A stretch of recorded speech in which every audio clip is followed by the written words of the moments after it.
Thank you, Speaker. My question is for the Minister of Environment, Conservation and Parks.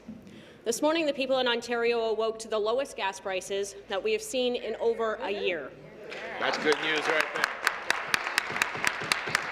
The people of my riding of Kitchener South Hespeler were lined up this morning to fill up their tanks, knowing that every cent counts. Hear, hear.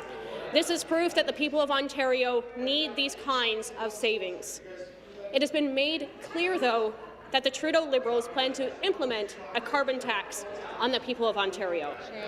So can the minister please tell members of this legislature how the elimination of cap-and-trade carbon tax is saving the people of Ontario and my riding? Great question.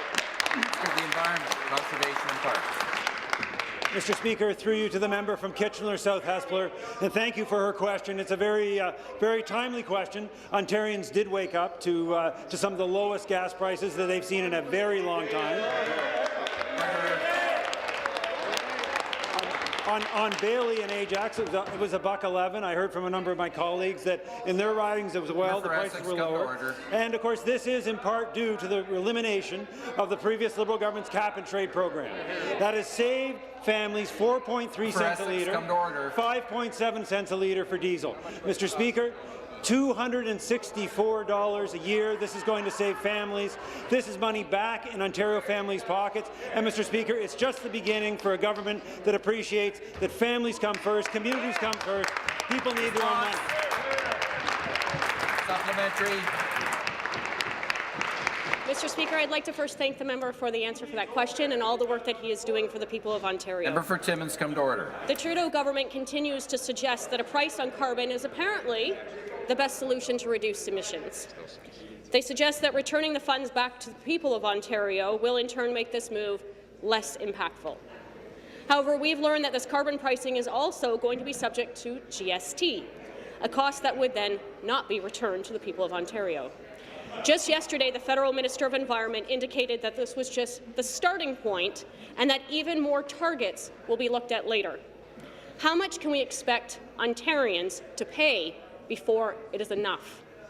Can the Minister of Environment, Conservation and Parks tell us what the Trudeau carbon tax will actually cost Ontarians? Minister. Mr. Speaker, through you to the member.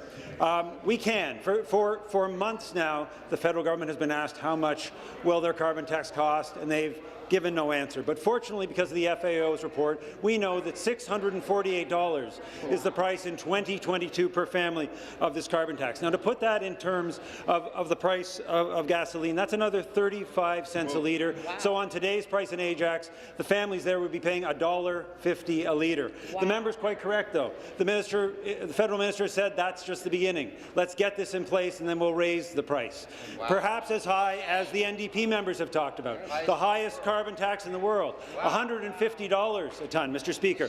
That would mean gasoline in Ajax today would be over $2 a litre, Mr. Speaker. That's the price of an NDP solution.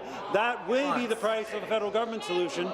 Doug Ford and our government here will protect families. Not have $2